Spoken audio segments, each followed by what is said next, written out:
Faziam 7 anos que ele não via o filho. Cada aniversário, uma pontada, uma nova rachadura na alma de David. David passava o pano molhado no corrimão de inox do bloco C, sentindo o frio do metal contra a palma da mão calejada. 25 anos, zelador há quase 3, e os dias no residencial Harmonia se arrastavam na mesma rotina silenciosa. Descia lixo, limpava a piscina, varria a entrada, mas a sujeira que mais pesava era a que carregava por dentro. Desde que o pequeno Murilo se foi, levado pela mãe para outro estado, sem endereço, sem telefone, sem um adeus. David, na época, só tinha os olhos para o trabalho duro, as horas extras, achando que estava construindo um futuro para eles. Mas Murilo tinha só 4 anos quando sumiu da sua vida, e para a mãe, que nunca o perdoou por trabalhar demais e ter cabeça dura, ele não passava de um operário. Alguém sem futuro, sem eira nem beira.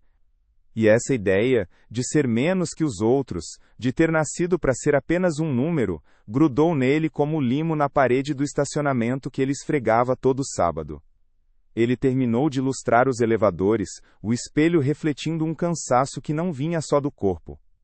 Era a mente, sempre voltando para Murilo, para as perguntas que nunca paravam. Será que ele lembrava do pai? Será que ele sabia que David se desdobrava para mandar o pouco que tinha, mesmo sem ter para onde mandar? Naquele dia, a dor da ausência parecia mais aguda. Ontem tinha sido aniversário de Murilo. 11 anos. David tinha guardado um pequeno robô de montar que pegou em promoção, mas não tinha para quem entregar. Sentia como se todos os seus esforços, toda a sua luta para se levantar, para ser alguém, fossem insignificantes. Às vezes, via um vizinho reclamar de um pedido cancelado no aplicativo de entrega, e pensava no luxo de ter problemas tão pequenos. A verdade era que David queria ser visto. Queria que Murilo o visse. Que a mãe de Murilo o visse. Que todos aqueles que o trataram como um Zé, ninguém a vida inteira pudessem enxergar o homem que ele tinha se tornado, mesmo que em silêncio. A cada portaria que abria, a cada lâmpada que trocava, havia um esforço mudo para provar seu valor, para mostrar que a sua vida não era em vão. Ele sentia que estava em uma corda bamba, prestes a perder não só o contato com o filho, mas também a sua própria dignidade, a crença de que valia alguma coisa. E se não valesse? E se a vida do zelador invisível, que ninguém se importa, fosse o seu destino? David pegou o celular e discou o número da mãe. Ela sempre foi seu porto seguro, a única que nunca o fez sentir pequeno. Oi, mãe.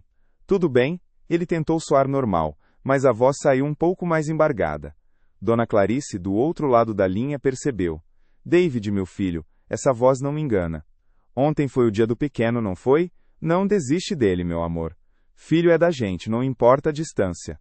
As palavras da mãe eram um bálsamo, mas também um lembrete do vazio. David sabia que não desistia de Murilo, mas e Murilo? Murilo tinha desistido dele? A dúvida era um veneno lento que escorria por suas veias, corroendo a pouca confiança que ele havia construído em si mesmo. Ele só queria uma chance, uma única chance de mostrar ao filho o homem que se tornou. A voz de Dona Clarice ecoou na mente de David nos dias seguintes. Não desiste dele, meu amor. Ele não desistia, mas como não desistir de um fantasma? Ele tentou. Pesquisou o nome da mãe de Murilo nas redes sociais, como um detetive amador, com o coração batendo forte a cada perfil parecido. Nada. Enviou um e-mail para o endereço antigo que tinha, um tiro no escuro sem resposta. A cada tentativa frustrada, a dúvida de que Murilo tivesse desistido dele virava um peso maior. Era como tentar segurar areia com as mãos abertas. Quanto mais ele apertava, mais escorregava. Os dias no residencial Harmonia seguiram no ritmo exaustivo de sempre. David dobrava os turnos, aceitava pequenos trabalhos extras que os moradores pediam, trocava mais lâmpadas, ajeitava mais torneiras. O cansaço físico era um amortecedor para a alma, mas não curava. A cada final de tarde, quando o sol se punha pintando o céu de laranja e roxo, ele se sentava no banco da guarita por um instante, o corpo moído, a mente ainda mais. Imaginava Murilo, agora com seus 11 anos, crescendo longe, sem saber que o pai, em cada gota de suor, em cada reparo, estava tentando construir um caminho até ele. Certa manhã, David estava no apartamento 102, apertando uma torneira que teimava em pingar. Dona Eunice, uma senhora com mais de 80 anos, de cabelos brancos bem penteados e uma rigidez quase elegante, o observava da sala, os olhos fixos na janela que dava para o pequeno jardim. Ela era conhecida por suas reclamações detalhadas, mas também por uma sabedoria prática que destilava em frases curtas. Essa torneira pinga-pinga, ela disse sem tirar os olhos da janela, e a gente não vê a água indo embora, não é, David? Só vê a conta no fim do mês, igual a tempo perdido. David, focado em apertar a porca enferrujada, apenas murmurou pois é, Dona Eunice, mas agora vai parar. Ele pensou que ela falava da conta de água, da economia, não captou o que ela queria dizer sobre tempo. Terminou o serviço, limpou as mãos e se despediu. Aquele tempo perdido da velha senhora não lhe causou grande impacto na hora. A mente de David estava num labirinto de culpas e se que o aprisionava. Tem gente que confunde lealdade com obrigação e passa a vida pagando uma dívida que nunca foi dela. Os meses se arrastaram, cada um trazendo mais um aniversário que se aproximava, mais um pedaço da infância de Murilo que ele perdia. David sentia um vazio crescente. Ele havia prometido a si mesmo que seria diferente, que o filho não passaria pelo que ele passou, mas estava falhando miseravelmente. As orações se tornaram mais rasas, menos conectadas. Parecia que suas súplicas batiam no teto do apartamento e voltavam, sem eco. Ele não se sentia digno de ser ouvido, como se sua falha como pai o desqualificasse para a graça. As manhãs o encontravam mais pesado, o corpo e a alma em um pacto silencioso de desânimo. Ele via outros pais levando os filhos na escola, no parquinho. Via o brilho nos olhos deles e sentia o próprio olhar embaçado. Ele era um zelador invisível, um pai ausente, um homem que não conseguia se perdoar. A esperança de reaver Murilo estava virando uma carga, um fardo pesado que o impedia de seguir em frente, de se ver como algo mais do que um erro. A gente não perde só o que tinha, perde também quem poderia ter sido se não tivesse ficado parado esperando. Foi numa tarde abafada, típica do fim de janeiro. David estava no corredor do 10º andar trocando uma lâmpada queimada. O som vinha do apartamento 1003, o de Dona Eunice, que morava sozinha. A porta estava entreaberta por causa do calor, e David podia ouvir vozes. Não era Dona Eunice falando ao telefone, como era comum. Dessa vez, era uma conversa em pessoa. Mas vovó, dizia uma voz feminina jovem, que David reconheceu como a neta de Dona Eunice Patrícia, que a visitava esporadicamente. Ele nunca me procura. Sempre eu que ligo, sempre eu que corro atrás, porque eu tenho que ser a adulta nessa história. Havia um tom de mágoa na voz da moça. Dona Eunice respondeu, a voz mais suave do que o habitual, mas com a firmeza de quem já viveu muito. Minha neta, o teu pai é um homem bom, desajeitado, sim, e orgulhoso, como muitos homens. Ele cometeu erros, a gente sabe. E às vezes, o amor, por mais forte que seja, se esconde atrás do medo, da vergonha, das palavras que não foram ditas. Ele tem a vida dele, os problemas dele, e pode ser que ele esteja tão perdido quanto você se sente agora. E quem tem que dar o primeiro passo, muitas vezes, não é quem está mais certo, mas quem tem mais amor para dar. David parou de rosquear a lâmpada. As palavras de Dona Eunice pareciam ditas para ele, mas não eram. Eram para Patrícia, para a neta que reclamava da ausência do pai. A senhora continuou, a voz grave e cheia de uma doçura rara. Você não pode obrigar ele a te enxergar do jeito que você quer. Mas você pode continuar sendo a luz. Você pode semear o amor que você sente, mesmo que ele não regue. Não faça isso por ele, faça por você. Para o teu coração não endurecer, para não ter esse peso dentro de ti. Porque o maior tesouro que a gente tem é a capacidade de amar. E ninguém pode tirar isso da gente, a não ser a gente mesmo quando desiste de semear. O barulho da lâmpada que David havia deixado cair no carpete foi o que o trouxe de volta. Quebrada, espalhando pequenos cacos pelo chão.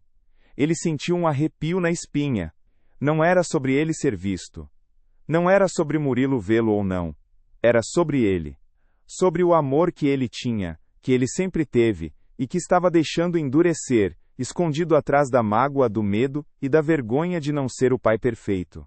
O que Dona Eunice dizia sobre o pai de Patrícia, sobre o homem desajeitado e orgulhoso, soava como um espelho de si mesmo. Ele não tinha desistido de Murilo, mas estava parado, esperando, remoendo, deixando seu próprio coração endurecer. A frase da mãe, filho é da gente, não importa a distância, voltou com um novo significado. Não era uma cobrança, era uma verdade que ele precisava viver. Ele tinha o poder de semear. Ele tinha o poder de ser a luz, mesmo que não fosse regado de volta. Não era uma questão de ser visto, mas de agir. David pegou a vassoura para limpar os cacos da lâmpada quebrada, mas era como se estivesse varrendo a poeira de anos de inação, do próprio coração. Ele podia não ter o endereço de Murilo, mas tinha a força para procurar. Não para ser reconhecido, mas para se reconectar, para semear aquele amor que por tanto tempo achou que estava perdido. Ele precisava fazer isso por ele, para que o seu próprio coração não endurecesse, para que o tesouro da sua capacidade de amar não fosse enterrado.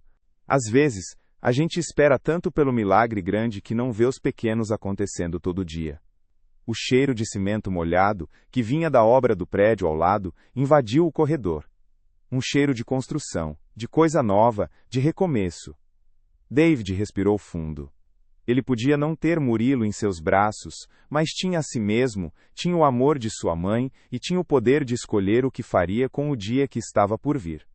E pela primeira vez em muito tempo, a escolha parecia clara. Aquele barulho da lâmpada caindo, quebrando em 1000 pedacinhos no carpete do corredor, foi o estalo que David precisava. Era um som pequeno, mas reverberou em sua alma como um terremoto. Dona Eunice não falava da lâmpada de filamento que iluminava o corredor, mas da luz interior que ele estava deixando apagar. E o cheiro de cimento molhado, que trazia consigo a promessa de alicerces novos, era um lembrete de que o recomeço não esperava. Os dias seguintes não foram uma explosão de energia, mas uma sucessão de pequenos atos de resiliência. David não virou um homem diferente da noite para o dia, mas um homem que, a cada manhã, escolhia ser diferente. A primeira atitude foi algo tão mundano quanto organizar seus papéis. No meio de contas antigas e boletos quitados, ele encontrou um cartão de aniversário de Murilo, da época em que ele ainda sabia onde o filho estava. Ali, na caligrafia infantil, estava o endereço da mãe de Murilo, o último que ele tivera, datado de anos atrás. Era uma pista fria, mas era uma pista. Ele começou a pesquisar. Não de forma desesperada, como antes, mas com uma calma que não sentia há muito tempo. Usou os computadores da biblioteca pública, preencheu formulários de pesquisa de pessoas desaparecidas, consultou registros públicos de nascimento e casamento, algo que antes parecia invasivo demais. A cada não encontrado, a cada e-mail sem resposta, a pontada voltava, mas agora era diferente. Não era a pontada da desistência, mas da persistência. Ele se lembrava do conselho de Dona Eunice: não faça isso por ele, faça por você. Para o teu coração não endurecer. E assim, ele continuava, um passo por vez, como quem varre os cacos de vidro, um por um, para que ninguém se machuque. Houve dias de recaída, é claro. Uma tarde, ao ver um pai e filho brincando no parquinho do condomínio, David sentiu um nó na garganta. As velhas dúvidas voltaram, rastejando como eras venenosas. Será que vale a pena? Será que Murilo ainda se importa? E se ele me rejeitar? Ele sentou no banco da guarita, o cansaço pesado nos ombros, e por um instante, a tentação de voltar ao conforto do desânimo, da invisibilidade foi forte. Mas então, a frase de Dona Clarice veio à mente, com uma força renovada: filho é da gente, não importa a distância. Não era uma busca por ser visto, era um ato de amor por si mesmo, por seu próprio coração. Ele respirou fundo, pegou o celular e digitou uma longa mensagem para a mãe de Murilo, um apelo simples e sincero, não de culpa, mas de saudade, explicando que não era sobre ele, David, mas sobre o direito de Murilo de conhecer o pai que nunca desistiu dele. Ele anexou fotos antigas, um desenho que Murilo tinha feito para ele, e até a foto do robô que ele havia guardado. Enviou a mensagem para o e-mail antigo, sabendo que as chances eram mínimas, mas fez. David percebeu que o valor não estava no resultado imediato, mas na ação, na semeadura daquele sentimento. Sua rotina no residencial Harmonia começou a mudar. Pequenos detalhes. Ele começou a cumprimentar os moradores com um sorriso mais genuíno, a trocar algumas palavras a mais com o porteiro da noite. O trabalho pesado continuava, mas a sensação de que era um fardo, de que era menos que os outros, diminuía a cada dia.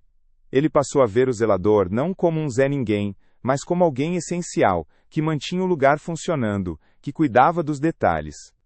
Era o seu jeito de ser a luz, de semear o que tinha de bom. Foi durante um desses dias de nova rotina que Dona Eunice o abordou, enquanto ele aparava as pequenas roseiras perto da entrada do prédio. O sol do meio-dia iluminava seus cabelos brancos.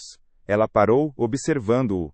David, ela disse, a voz suave, estão florindo mais cedo esse ano. Parece que a gente rega com a intenção certa, não é? Dá outra vida. David apenas sorriu, sentindo o calor do sol e das palavras dela.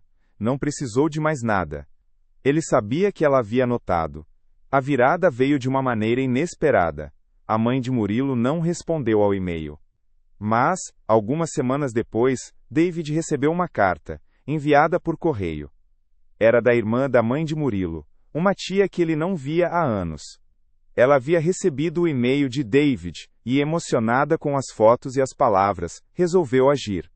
A carta trazia um número de telefone e um endereço com uma breve nota. Murilo cresceu muito, David, ele merece saber. E você também. Era um caminho, uma chance de se reconectar, de semear de novo. O robô que ele guardara por tanto tempo finalmente tinha um destino. Aquele valor oculto que ele pensava ter perdido em si mesmo, a capacidade de amar e de lutar por esse amor, estava ali, pulsando forte, pronto para o próximo capítulo. Ele não era mais um zelador invisível, mas um homem que havia encontrado a força para ser a luz. A história de David nos faz lembrar que muitas vezes passamos a vida esperando que alguém nos veja, que alguém perceba o valor que temos, que alguém nos perdoe. Mas a verdade é que o maior dom que possuímos é a capacidade de amar, e essa riqueza interior só se manifesta de verdade quando a gente a semeia, mesmo sem a garantia de colheita. David passou anos deixando que a vergonha, o medo e a mágoa endurecessem seu coração, esperando que a luz viesse de fora. Ele esperava pelo reencontro com Murilo como se fosse um milagre que o redimiria, mas a verdadeira virada veio quando ele decidiu acender a própria luz, quando escolheu agir por ele mesmo, para que o seu próprio coração não secasse. Não é sobre ser visto pelos outros, mas sobre não desistir de quem você é. É sobre regar o próprio jardim, mesmo quando a chuva parece não vir.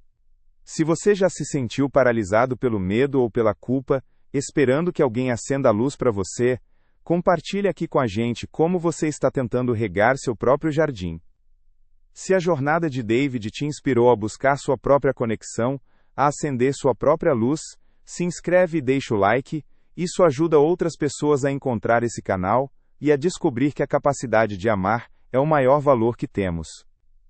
E para não perder as próximas histórias de virada e esperança, assim como a de David, deixa o like, se inscreve e ativa o sininho.